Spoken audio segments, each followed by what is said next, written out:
Welcome in. What's Right with Nick Wright, episode 359. This episode, as always, is brought to you by Boost Mobile. Back in the States after a great trip through Switzerland, Italy, France, and Monaco, where a few random with my wife and my wife's grandparents who travel with us in the summer. It's a great time. The show, Demonze, sad to report, very, very unpopular in Switzerland. Nobody stopped you out there? I mean, could not have been more anonymous. You fit right in. For the country. As we moved south in Europe, a little more and more, and then by the time we got to Monaco, I had Eagles fans accosting me. Oh, and how about this? Real quick, before we get to, by the way, this is one of my favorite shows of the year. This is the first half of our gambling preview show. It's our full. We do all 32 over/under, so we have a lot to do. This show could be 5 hours long. We can't have it be 5 hours long, so there's a lot going on, to be clear. But oh gosh, oh yeah. So I'm in, let me set the table further. I text my poker buddies because I'm in Monte Carlo, and I know there's great poker in Monte Carlo, but you can't find it. You've got to, be invited. I played in a card game in Switzerland. I played in a card game in Italy. I played in card games in France, elsewhere. But Monaco, I didn't know where to go. So, that text did not lead me to a card game. It did lead me to end up challenging Helmuth to this $5,000 a person Survivor contest, which I then, I'll be honest, if you saw that long video, a few cocktails in, posted me and the Helmuth challenge. And by the way, that's open to everybody. Splash Sports is hosting it. Anybody can join it, but it's $5,000 a person. It's a lot of money. Then the next morning, Demonze, I had a little, I don't know what the word is. Regret? I'm not sure. Fear. I was like, do I look like an elitist? I was like, I just posted because it's like a $5,000 a person contest. So then I was like, I think I have to start a new contest. So now there's also a $25 a person contest that I'm going to be a part of. And so you can follow me on Twitter. Some damage control. Right. When we did it's the same people at Splash Sports that we did the March Madness Survivor pool with that I talked about. It's just, it's a version of Run Your Pool, those different things, except to me, they're the best hosting site. But so all that is going on. I then go into the casino in Monte Carlo, and these three guys, start hitting each other, and pointing at me. But they're clearly not American. And so I kind of give them a nod, and they come over. And this is what they say. Nick, we've been watching you for 10 years from Slovenia. Oh, Luka fans. wow. They were like, they called out my Luka tweet about saying you should go number 1 in the draft 8 years ago or whatever it is. So that was really cool. So it was a great time. So that was a great trip. And then we'll get to the actual news. But I'm going to do something, Demonze, that I am not really equipped to do here, which is an unboxing. Because this will be interesting. Yeah, I don't know how to do it. I don't even know how to show my tattoo on camera. How am I going to unbox something? And it's big, and I'm not sure exactly how it's going to work. But when I got back to the house Sunday night, waiting at the doorstep, it was wrapped, obviously, but hold on, look at this. I don't know if you guys can see what that says, but that says 1587 Prime. 15 is Patrick Mahomes. 87 is Travis Kelce. And their steakhouse is opening very soon. So I'm going to open whatever they sent me. What a cool name for the steakhouse. 1587. Yeah, that's great. Tough. 1587 Prime. From the Visionaries. Wow. At Noble 33 and Kansas City's own hometown heroes, Patrick Mahomes and Travis Kelce. All right. This Well, man. I can't. There's a password on the bottom there, which I can't do. But now we're gonna try to unbox this thing. All right. Let's see if I'm any good at this. I really should have gotten your mom involved with this. Yeah. Hold on. Oh yeah. We also. Oh, look at this. Hold on. Oh, you got one Official of the invitation. You're invited for a collaboration between NFL icons Patrick Mahomes, Travis Kelce, in partnership with Noble 33, bringing a modern twist to an American steakhouse in Kansas City. I don't think I want to. Hold on. Let me look at this. Make sure. That's the official invite. I'm going to set that there because I don't want anyone to pirate it. And then a certificate of authenticity. Oh, look at what. Hold on. Look at what's here. Sorry. Then we'll get to the real business at hand here. Uh-oh. This is... no. See, I'm not good at this. But this is why we're a audio and visual medium, so you guys can laugh at me. But this is pretty sick. Hold on. Look. Oh. Holy cool. 1587 Prime official old school football. Yeah, I was about to say, the ball signed by Patrick and Travis. Did I just break the case? Maybe. So there we go. So, okay. All right. Well, let's go ahead and set this down. Thank you. I gotta say, that's awesome. That is pretty awesome. I thought there was invited to the grand opening. A steak. Oh, that would have been there was going to be a steak in there. Invited to the grand opening. Shout out Patrick and Trav. That's really cool. How far is that going to be from you?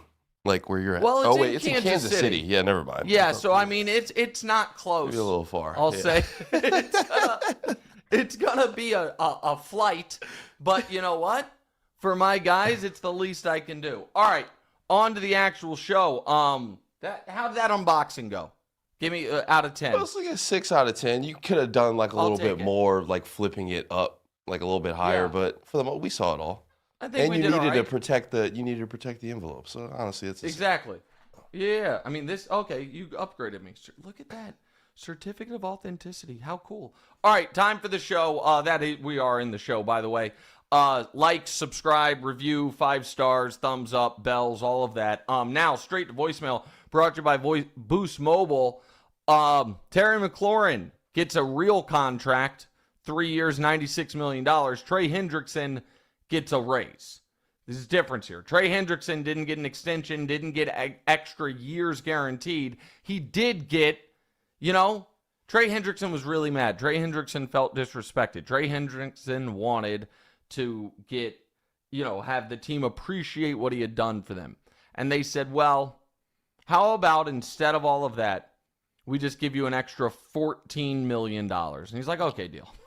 You know what? The $14 million, we'll make it work, and then next year we'll go through all of this all over again. Eurobasket starts tomorrow, and this is where, Demonze, I am going to reveal how uncool I am.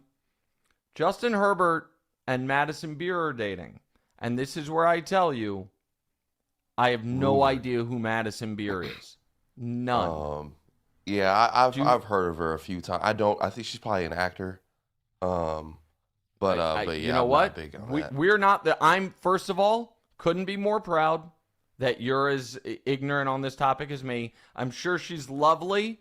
She is beautiful, obviously. Yeah. I don't know why she's famous. She's probably like big in the teen community. I was gonna guess TikToker. Do any of our producers know? Is singer? I could have looked it up. I know it was big news. She's a singer. Singer-songwriter. Oh, okay. Yeah. All right, sweet. Again, I am not trying to be the. I don't really have a take on the leg sleeve. On your first well, he's a pro athlete. It's probably some type of rehabbing recovery thing. Yeah, I mean, would I wear a leg sleeve? No, I'm not a pro athlete. Like I'm not. But and by the way, there was no shade thrown at Madison Beer there, and I just truly was unfamiliar with why she was famous, but she was super famous evidently because what she posted, someone posted a paparazzi picture of her, right, and Herbert was like in the background, and Charger fans were like, I think that's Justin Herbert, and then they revealed the whole thing. All right, let's get to the show, DeMonze. Before we get to our all 32 team over-unders, we have news on the Browns quarterback competition. Yeah, so Shedeur's final preseason game was a little shaky. He threw for 14 total yards, took 5 sacks, and now Shedeur fans are coming out and saying that the team and Kevin Stefanski are conspiring against him. But also, Kenny Pickett just got cut. So, the landscape might have changed up a little. Kenny Pickett traded to the Raiders. Traded. So the landscape might have changed up over there a little bit. What's the situation looking like for Shedeur? All right, well, listen, he started camp 4th string. He stayed 4th string. He's now 3rd string because one of the strings is on the Raiders. And I'm going to give you the very sober analysis of this. Then we're going to talk bigger picture of it. And then, honestly, we are not going to talk about the Cleveland Browns and their quarterback situation again, God willing, for months. Shedeur could not afford the type of performance he had in the 3rd preseason game. It is as simple as that. When you are a late round pick, rookie, you can't have a disastrous performance. You can't. And he did. It was not the coach's fault. It was not the offensive line's fault. It was he had a bad game, flatly. And the reason it is extra concerning is those of us that were skeptical that he was ever truly a first-round talent, we were worried that his bad games would look a lot like that. Like trying to do a little too much with his legs, overestimating his escapability, and taking those big, deep, long sacks. Shedeur needed to thread a perfect needle, and he was, by the way, early on in camp.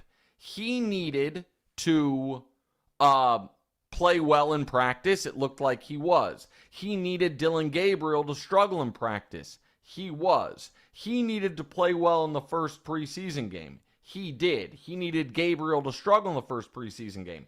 Gabriel didn't even play. So all of that was going best case scenario for Shedeur to achieve what was the only realistic goal for him this offseason, which was past Dylan Gabriel in the depth chart. He was never going to be the Browns starting quarterback in week 1. It was always, the Browns' plan very clearly was, one of the veterans is starting, and then the kids are backing him up. And all of it was going according to plan. Shedeur then suffered a slight injury, which made him not able to play at all in the second preseason game. Gabriel then, after some really bad practices, played quite well in the second preseason game. Then, in the third preseason game, Gabriel played quite well again, and Shedeur had a disastrous performance, and that is now that as far as the quarterback competition goes. That is not conspiratorial. That is not unfair. That is not unjust. That is life in the NFL as a late-round draft pick. That is what happened here. Also, Shedeur fans need to recognize there's not a team in the league he'd start for. Not one.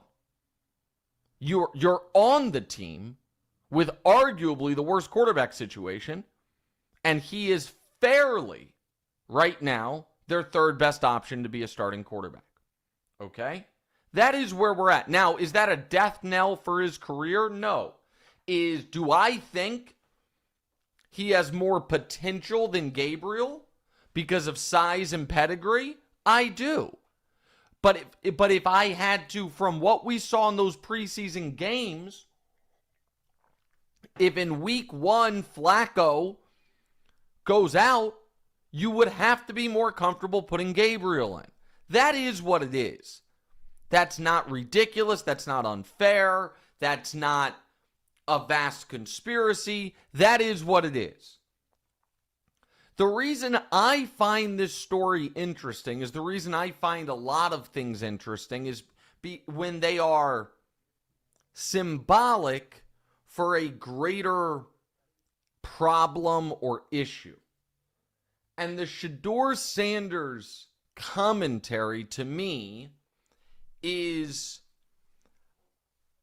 a case study in what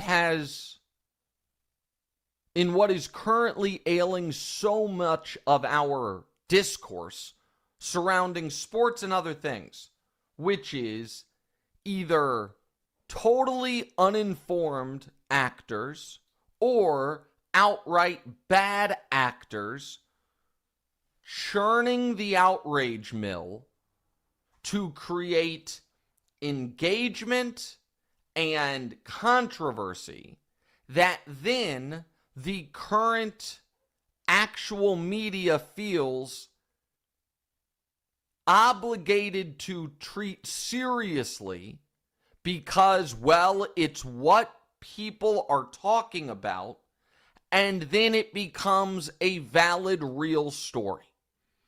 And so you have folks that absolutely know better saying things like, Shedeur was out there with the fifth string offensive line, when such a thing does not exist. It's like, oh, if there's not? That offensive lineman was 10th on the depth chart.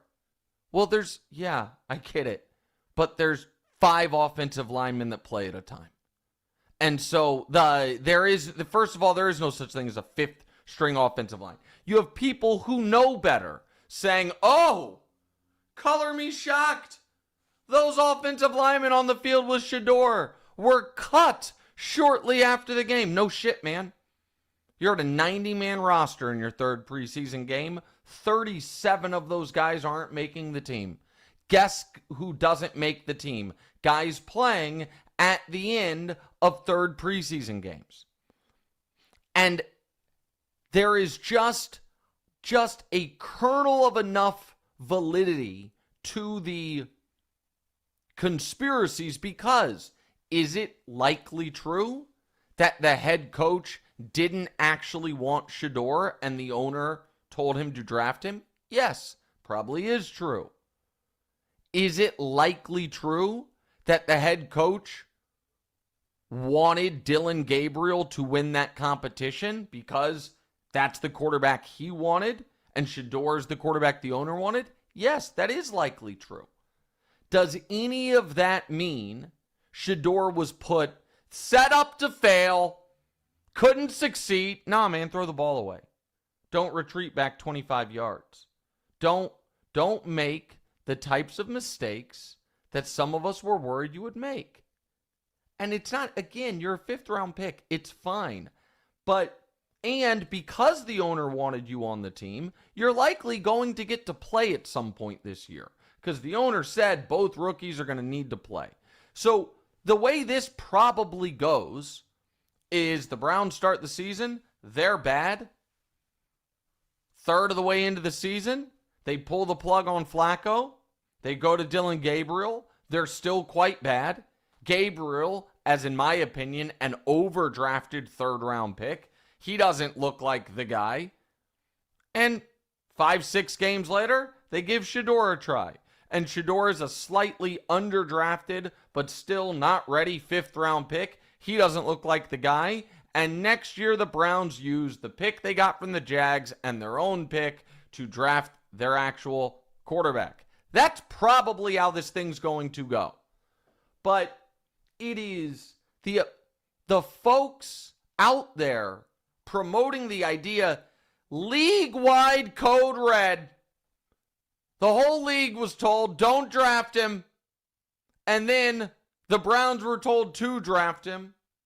And then internal Browns code red, only call the bad plays, Kevin. And then also the same folks, and I didn't understand the Tyler Huntley signing. I said that from the beginning. I didn't understand Tyler Huntley playing that 2-minute drill. But the folks saying Shedeur was set up to fail with that terrible offensive line are the same folks saying, and how dare you not put him in the 2-minute drill? It's not that complicated, guys. And this isn't fair to Shedeur. He did not do this to himself, Demonze, but here is a reality of it. This entire conversation and media maelstrom is one of the reasons he fell in the draft.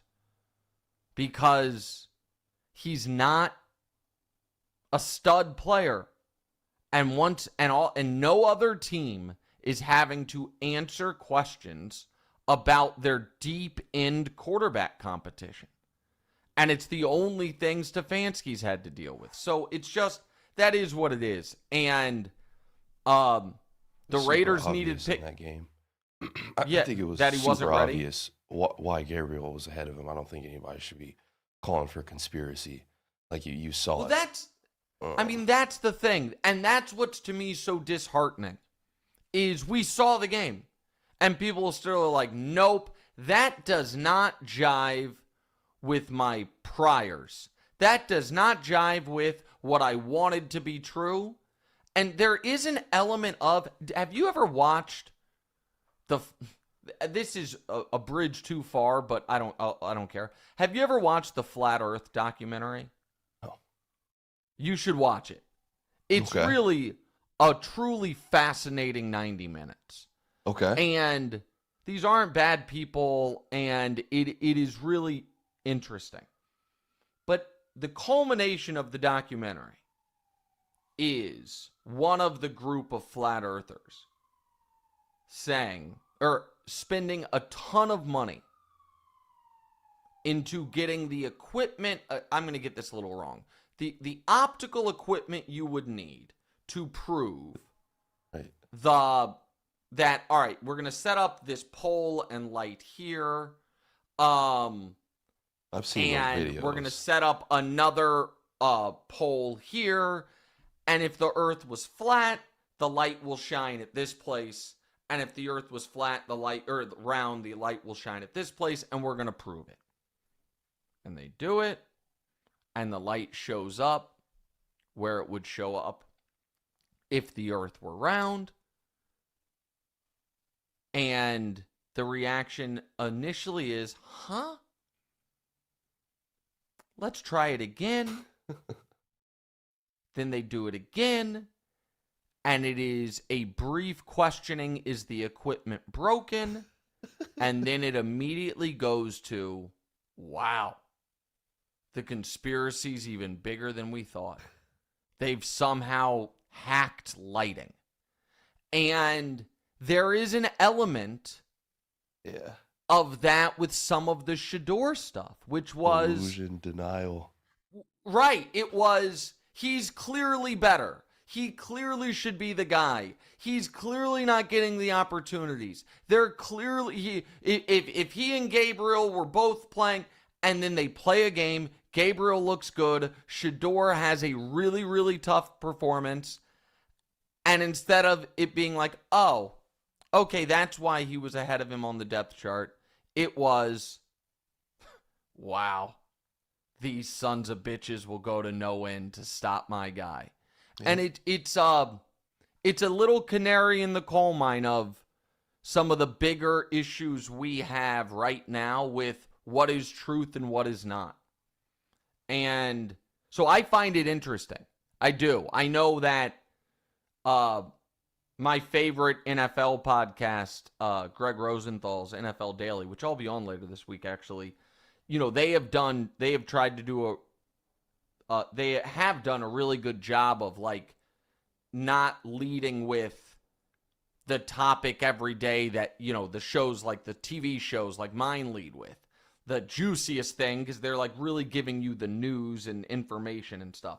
And I respect that entirely. But there is a deeper element to some of the Shedeur stuff that I find fascinating. Just like there's a deeper element actually to some of the Micah stuff that I find fascinating. That's actually about Jerry Jones and power and things like that. But at the end of the day, Shedeur had a chance. Benefit them if he looked better anyways? Like, why would they want to make him look bad? It would be in their best interest for Shedeur to look great by the end, even if they didn't plan on keeping him.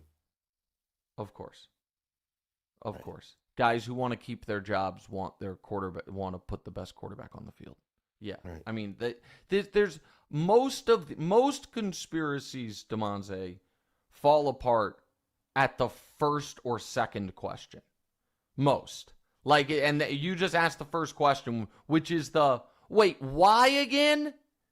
Explain it to me. Just like the Chiefs, league rigged for the Chiefs conspiracy. It's like, hey, remind me again, who is the league?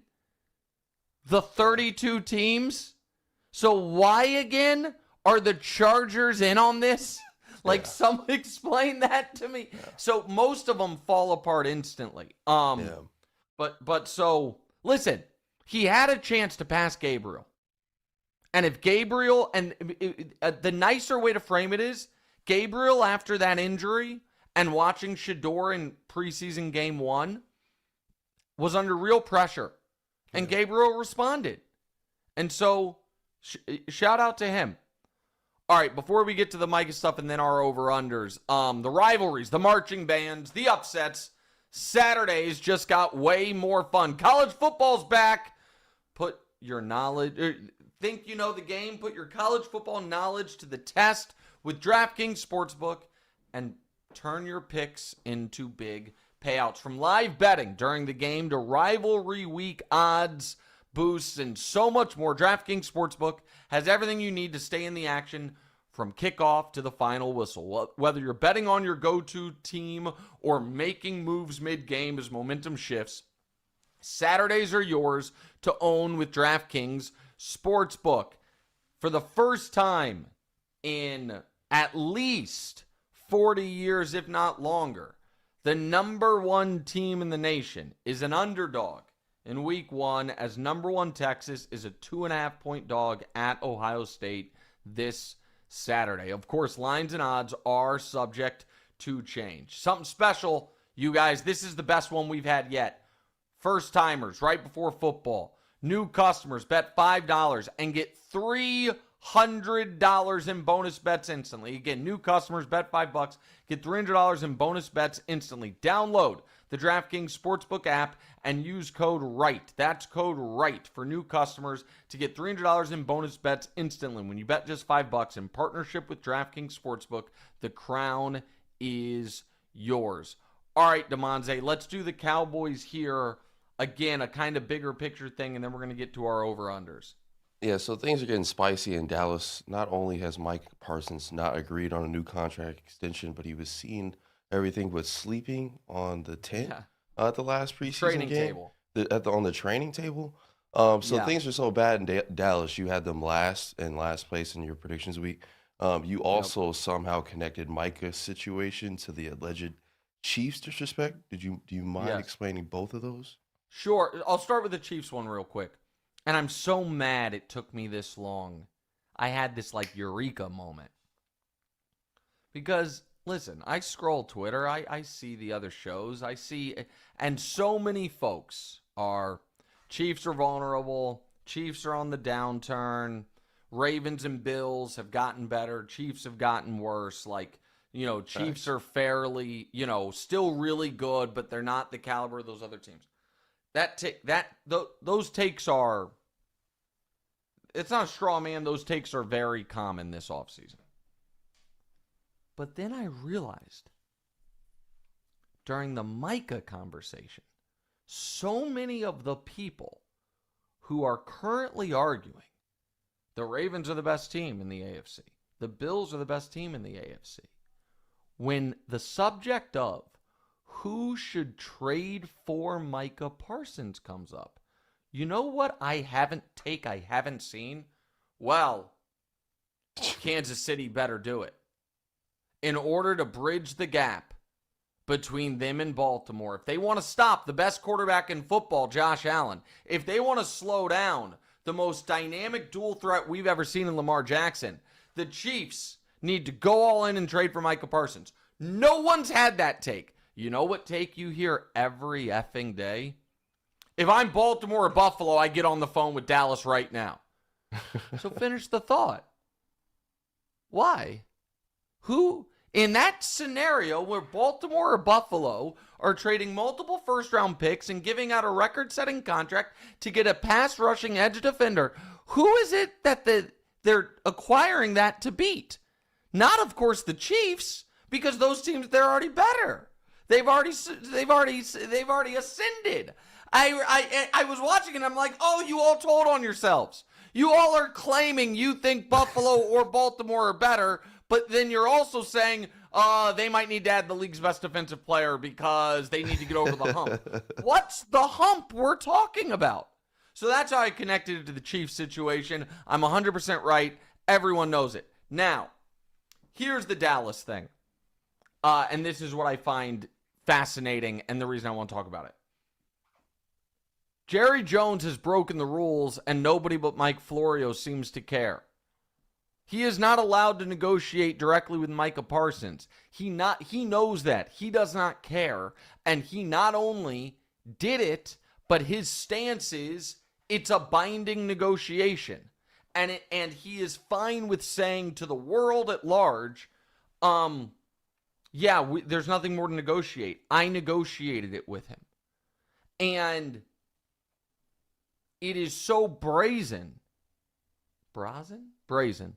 And credit to Darrelle Revis and I think Matt Schaub are the two people who have come out and said the NFLPA needs to file a grievance. Of course they do. If a player has an agent, you are not allowed to negotiate with the player directly. And Jerry is now saying, we negotiated, it's done, and if he doesn't agree to it, we have him under contract this year and can franchise have him in the next 2 years. So I think this has gotten far uglier than the Dak situation, and I don't think it is going to be quite as simple as, the day before the season they re-sign him. Maybe they do, and Jerry just sacrificed having Mike at full strength for week 1 for months worth of headlines, and maybe that's a good trade-off for him. If I were a Cowboys fan, I'd be livid. All right, now we do need to get to the gambling show. But first, a couple reminders. One, like, rate, subscribe, review. The other one, you can ask us questions in the doc. It is roster cut down day, DeMonze, but there's no big roster news as Tommy of yet DeVito today. cut. Yeah, man, his agent's gonna be so pissed. The U.S. Open is going on. I am going tomorrow night, so we will have a tennis corner update, fresh off a few honey deuces, Thursday morning on the show. But before we get to our all 32 over-unders, let me talk to you guys about my friends at Boost Mobile you know what? I'm just calling it. This is the Boost Mobile studio. I don't even know if they paid for that, but you look around here. This is What's Right live from the Boost Mobile studio. Send that over to them, Paul. They'll love it. They deserve it. They got the signage everywhere. We got this light up and running after a little delay. It's great. Ever sign up for a new phone plan thinking, wow, great price. A few months later, surprise, your bill's higher. Boost Mobile, you pay $25 a month forever. Unlimited talk, text, data, starting at just $25 a month. No price hikes, no contract, forever. Plus, Boost Mobile's now a legit nationwide 5G network. They've invested billions building 5G towers across the country. Visit boostmobile.com or head to your local Boost store today and get unlimited talk, text, and data for $25 a month forever. 5G speeds not available in all areas. After 30 gigs, customers may experience lower speeds. Customers will pay $25 a month as long as they remain active on the Boost Unlimited plan. All right, DeMonze, set us up on the gambling show and how we do it. Favorite time of the year? So it is time to break down the win totals for the 32 NFL teams. You're going to give your picks, and we are going to tell us which teams you're intending to stay away.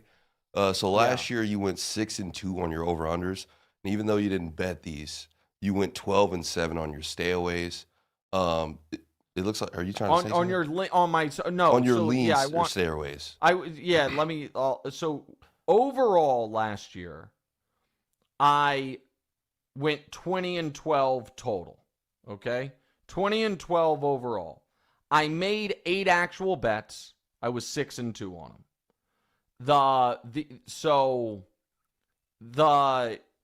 We're gonna give you all 32 teams.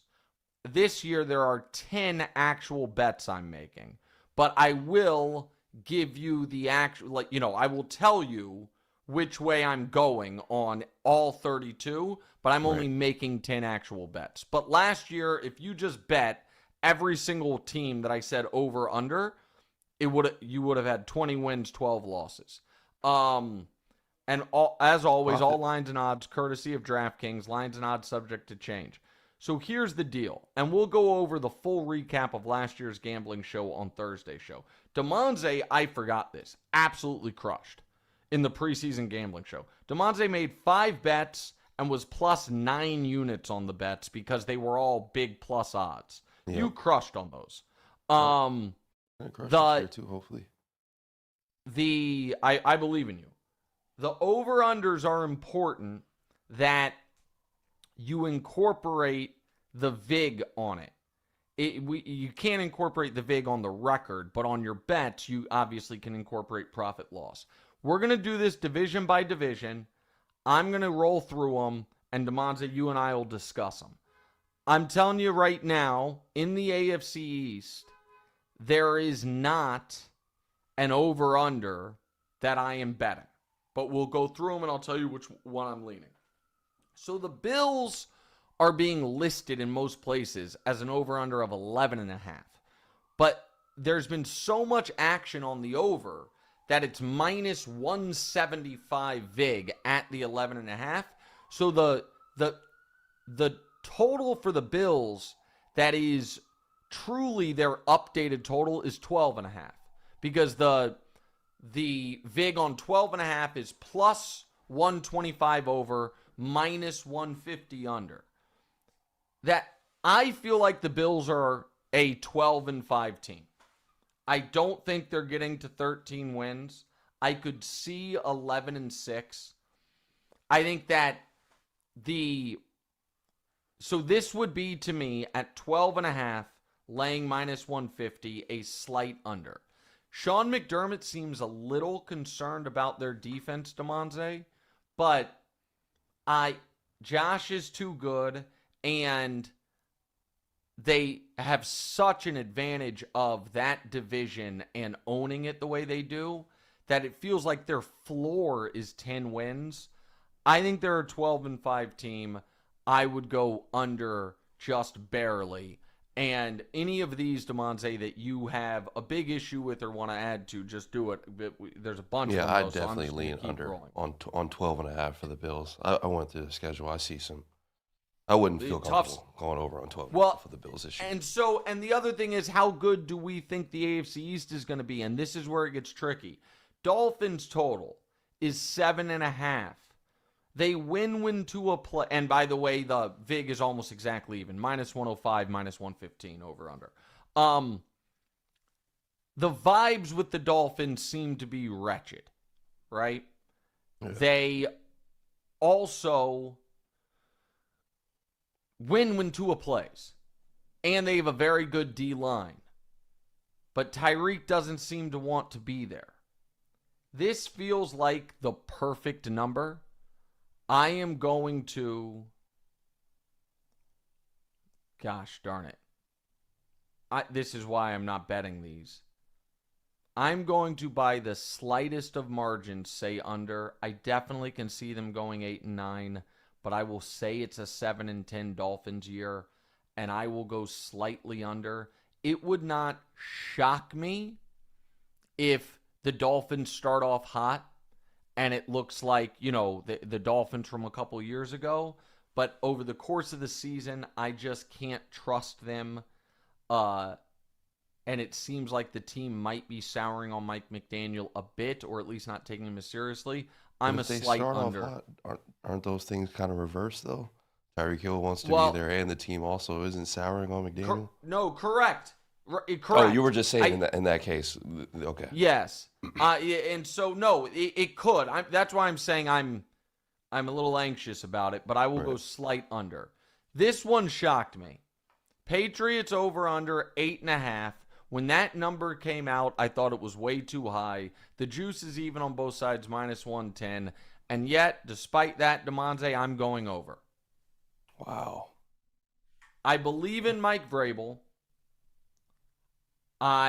They get the Dolphins in week 18 in New England. You love that for them. It'll be 0 degrees.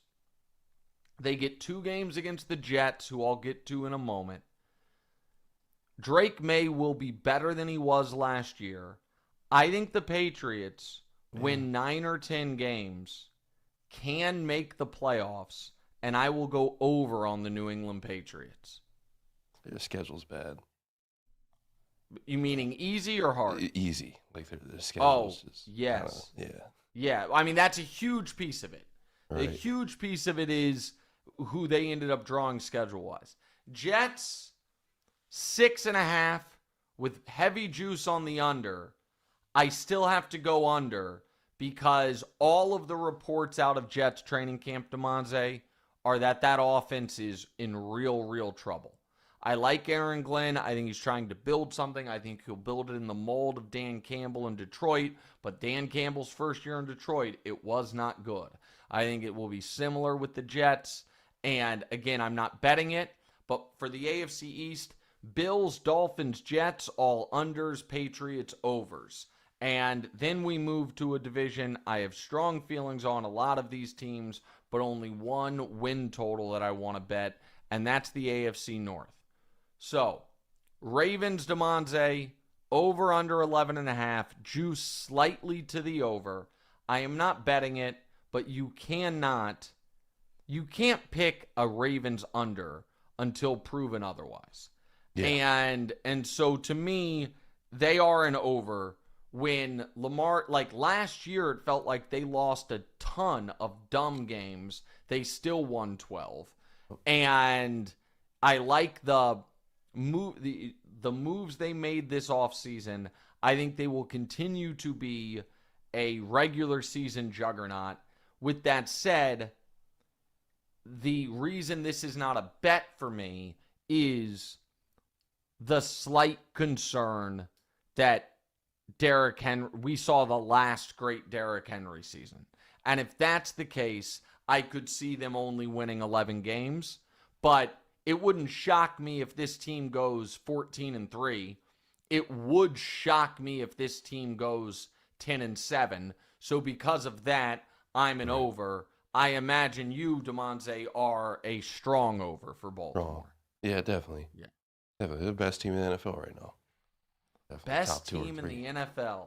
I mean, easily top 2 or 3. But yeah, so that's good. Well, listen, a lot of people think they're the best team in the NFL. Mina Kimes got very mad at me because I did not. But I certainly think they are set up for massive regular season success. I also think that when you were talking about like the Patriots schedule, the Ravens schedule's in the other direction. Yeah. It is brutality for the Ravens. Now, what does that mean for them? They typically have a tough schedule. This year, to me, if you want to hear it's it not terrible, actually. It's not that bad. I mean, obviously you got the divisional games, but then outside of that, like you got the Rams, you got the Chiefs, you have the NFC, the Bills, you have the divisional, the that's what, you have the divisional games plus the NFC North, plus the other, I have it right here. What's the other division that they play? Sorry, I had it and now I closed it. But regardless, I think that, and the AFC East. So the AFC East is not brutal, but it's certainly not an easy schedule. But they win 75% of their games in the regular season with Lamar. Yeah, they would be an over. It's not a bet for me. Here is our first bet: the Bengals under 9.5 wins at -115. Why is the defense going to be better than last year's? And if the answer is Lou Anarumo was an inside agent for the opposition, so be it. But I disagree. And so they did get Trey Hendrickson back. That does matter. I'm not dismissing that. However, last year. they had him last year, and he led the NFL in sacks. I think the offensive line could be a real problem. And because of that, DeMonze, I think Burrow, Chase, and Higgins are going to be great. Are they going to be as good as they were last year? I don't know.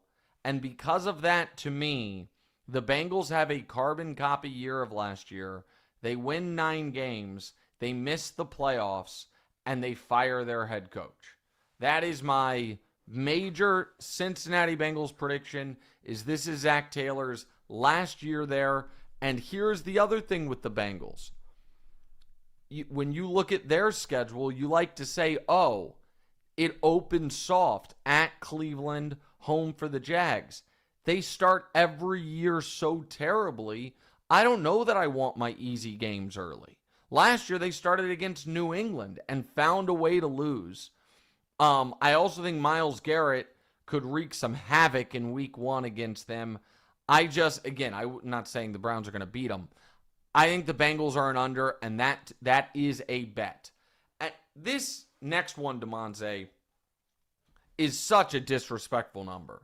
Yeah, I was thinking the Browns that. Total set at 4.5, minus 145 on the over, plus 120 on the under. It's an absolute stay away, but if I have to pick, I will pick over. Yeah. I mean, 4.5 wins when you get 17 games now. Now, it is, given the fact that they were a last place team, you look at the schedule and you're like, where are the super easy games? And then you realize, like, one of their strength of schedule last place games is the Niners. Like, that's unlucky. The Titans is a last place schedule game, but they get the Titans, DeMonze, late in the year when Cam Ward should be better. So, that's a bummer for them. They get the... Yeah, honestly. You don't see... Ravens, Packers, Lions. Right. Well, no, they start unbelievable. Bengals, Ravens, Packers, Lions is how they start. Like, give me a break. And then... But I don't think the Steelers and Bengals are going to be great. And the number's 4.5. I've got to go over 4.5. And so I will go over 4.5. But it's not a bet for me. And then we get the Steelers, who cost me a ton of money last year. I faded the Steelers left and right, and they somehow found a way into the playoffs. Their total is 8.5. They are minus 115, minus 105. I am an under for Pittsburgh, but it is not a bet. I said this 2 months ago, and I will stick with it. I think that we have Mike Tomlin's first losing season as Aaron Rodgers' final season. That was a take I had before they signed Rodgers. Brew then made it his own take, but then he flip-flopped it, so I took it back. And so I know doubting that Tomlin can get to 9 wins has only ever been a losing bet, or doubting that he can get to 500. He did go, 8-1 one year or something. I mean, he's never been below 500, obviously. Gotta happen at some point, right? That's I would think so. At this point. And I think they will have a good but not overwhelmingly dominant defense. I don't think the Rodgers DK Metcalf fit is a smart one, like one that makes sense. And so because of that, I am going to go under on the Pittsburgh Steelers, which also means through 2 divisions, I only have one bet. The bet is Bengals under 9.5, but I am also skewing towards unders. Yeah. I have under for Bills 12.5, Dolphins 7.5, Jets 6.5, Bengals 9.5, Steelers 8.5, over Browns 4.5, over Patriots 8.5, and over Bengals. I'm sorry, Ravens. Right? And over Ravens 11.5. Thank you. Also, in the least shocking news ever, we are only going to do the AFC today because we're not going to get through 32 teams in 30 minutes. This is exactly what happened last year, where Tuesday's show, I tried to do some actual news, then all 32 teams, and then what we ended up doing was some actual news, 16 teams, and then Thursday we do the NFC and all our other bets. Remind me in 2026, guys, just format it as such. But in the meantime, We still have half the conference to go through, and we have 5 bets we are making from the AFC South and the AFC West. But before we do that, I got to tell you guys, I am so excited. It's finally here. Tomorrow night, I am going to the U.S. Open. And that's why I want to shout out our great sponsor of today's show, SeatGeek. 28 million app downloads. SeatGeek, the #1 rated ticketing app. There are more than 70,000 events listed on SeatGeek, including concerts, sports, festivals, and more. With the NFL season just around the corner and MLB playoffs approaching, now is the perfect time to get to a game. You guys know I love using SeatGeek, and I'm just to show you exactly how it works. So I already opened the app. I go to the U.S. Open. I am not going today. I am going to go Wednesday. So Wednesday, I'm going to go to the night session, get Ash tickets. Remember, if you have Ash tickets, you can go everywhere. Ash is the golden ticket to go everywhere. You buy Louis Armstrong tickets, you get a seat in Louis, but you can't get into Ash. It's just easier. Buy Ash tickets. And bang, I'm right there. Here's the thing. I'm going. I think Danny is going. Demonze, our dear friend Mark Carmen is in from Chicago. He's going. So I'm going to need 3 seats on SeatGeek. You know what? It's probably easier to get 4. There's probably someone else coming as well. 4 seats on SeatGeek right there. And the way it works is, as always, look for the big green dot. That means it's the best deal. So right now, boom. Row A. You love a good row A. Amazing deal. Wednesday night, 7 o'clock. Louis Armstrong, U.S. Open, Honey Deuces. You love it. My friends at SeatGeek. And don't forget, again, big green dot good, little red dot, find a different ticket. Every ticket's backed by their buyer guarantee. And if you guys could help me out, you can use code WRIGHT10, WRIGHT 10, for 10% off your next set of tickets at SeatGeek. 10% off any tickets with promo code WRIGHT10. Click the link in the description of the show, download the app, have the code automatically added to your account so you can use it later. Thank you to my friends at SeatGeek. All right, Demonte, now to the AFC South. We have the Texans, 9.5 wins with minus 130 on the under. So Vegas favoring the under for the Texans. I will go, this is a lean, not a bet, but a lean. I will go by the slightest of bits and over for the Texans. I like the quarterback. I really like the coach. I love the defense. I think the Texans defense has a chance to be the best defense in football this year. They certainly should have the best pass defense, pass rush plus secondary in football. They could be vulnerable against the run. I'm worried about the offensive line. I'm worried about some of the receiving options, and the injuries at running back I think are a real thing.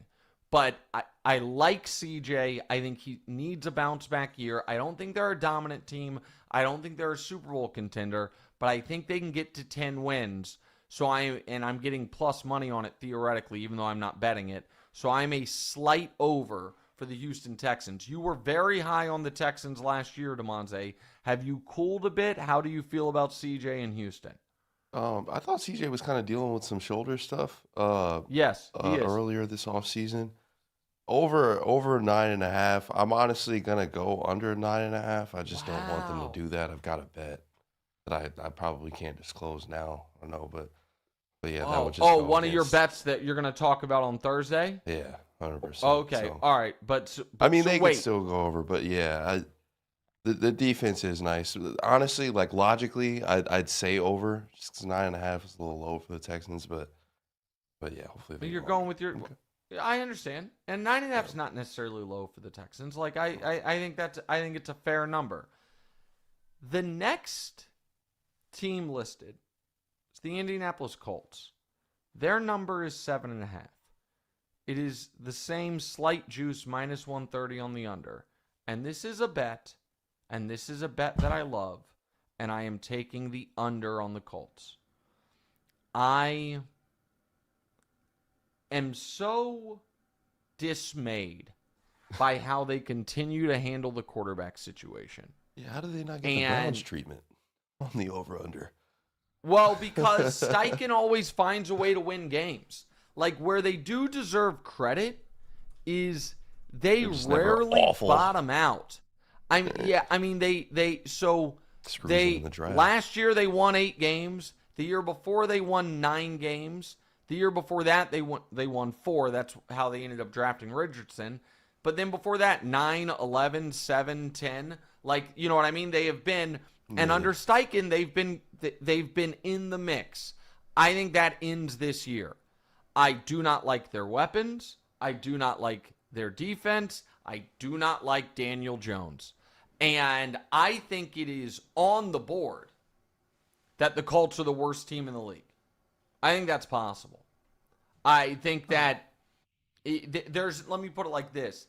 There aren't, if we did a worst team in the league draft, there wouldn't be 5 teams I would take before them. And the other piece of it is, listen, I'm not going to act like I think Anthony Richardson's going to be good. My bet would be he's never good. I also, though, think if you take a player that raw, 4th overall, and has less than 1 season's worth of starts, and you throw in the towel for Daniel Jones after Daniel Jones has a mediocre at best preseason, I just think that process is so backwards that you should not be rewarded for it. And I think that they are going to have a very, very difficult season. And Daniel, wonders if they start slow, should they trade Jonathan Taylor? I am also not sure Jonathan Taylor at this point will be continue to be as good as he's been. I do not believe in this team. They are a heavy under for me. I think that number, their win total should have been 6.5, and I still probably would have taken the under. At 7.5, I love the under almost as much as I love this over. We are so back, baby. We are so back. Jags, over 7.5, minus 125. Oh, my God, I love it. Yeah. I love it so much. Better coach. 2 legit receiving threats. A real commitment this offseason, I felt, to getting some of the fundamental things that were wrong with the team last year, most notably the lines, better. I think Travis Hunter is going to make a legitimate and quick impact. I think that the 2 new offensive linemen are significant. I don't mind that they lost Kirk and Gabe Davis because I didn't think those guys were substantial players for them. And I just think that Trevor also understands this is the last year anyone cares about where he was drafted. And the fact that they could be below 500 and I win this bet is just remarkable to me. And so Jags over 7.5 at minus 125. I am all over that one, buddy. I am all over that one. Well, do you think I'm crazy? Take the train wheels off. No, I think that this has got to be the year. This has got to be the year for Trevor. Well, one would hope. Gonna, if it's not, listen, if it's not this year, then I just have to admit defeat. Yeah, you got to be done. You know what I mean? Yeah. The 5 years in, if it's not this year, I have to admit defeat. And then the last one, Titans over under 6.5, plus 110 on the over, minus 130 on the under. It feels like a slight under. My hesitancy is as bad as I think the Colts are going to be. Do I think they're going to get 2 wins against the Colts and then all of a sudden, you know what I mean? You're right there. But even if you believe in Cam Ward, I don't know that I believe in the coach. I don't know if I believe in the infrastructure of the team. It also feels like a 6-11 season would be like, okay, step in the right direction, and that would still be an under. So slim margin, I'm an under for the Titans. Now to my division that I'm all over. Yeah. Just absolutely all over. The AFC West. The Denver Broncos. 9.5. Never has a team that last year beat 2 quarterbacks all year that are currently starters in the league. Went 0-7 in its games against playoff teams, unless you include beating the Chiefs' backups as a playoff team.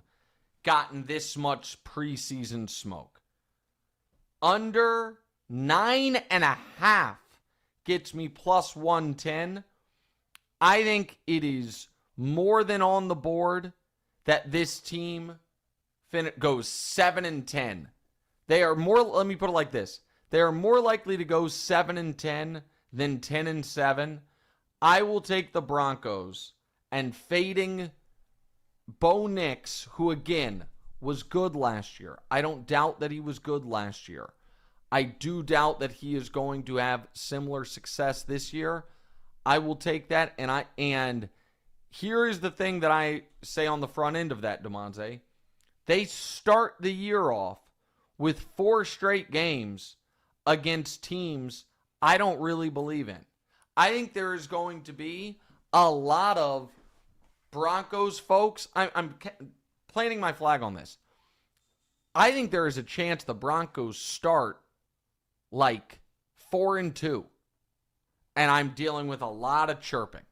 Because they go Titans, Colts, Chargers, Bengals, Eagles really tough, Jets, Giants, Cowboys. How many games was that? 8? Yeah. That's 8 games. So I think they, you know what? I think they might be able to even start 6-2. Don't care. Is this Sean Payton's second or third year? Is this his second? Third year. Third year, Third right? year. Mm-hmm. You don't think that? I mean, him and Bo Nix just connected. They got 10 wins last year. You're that confident and the under on the 9.5 that, like, I've seen some good stuff from Bo Nix in the preseason. Everybody loves him. I get it. And everybody loves Sean Payton. Everybody loves Sean Payton almost as much as Sean Payton loves Sean Payton. I think they could start the year off quite strong. And then come November, when it goes Texans, Raiders, Chiefs, Commanders, Raiders, Packers, Jaguars, Chiefs, Chargers.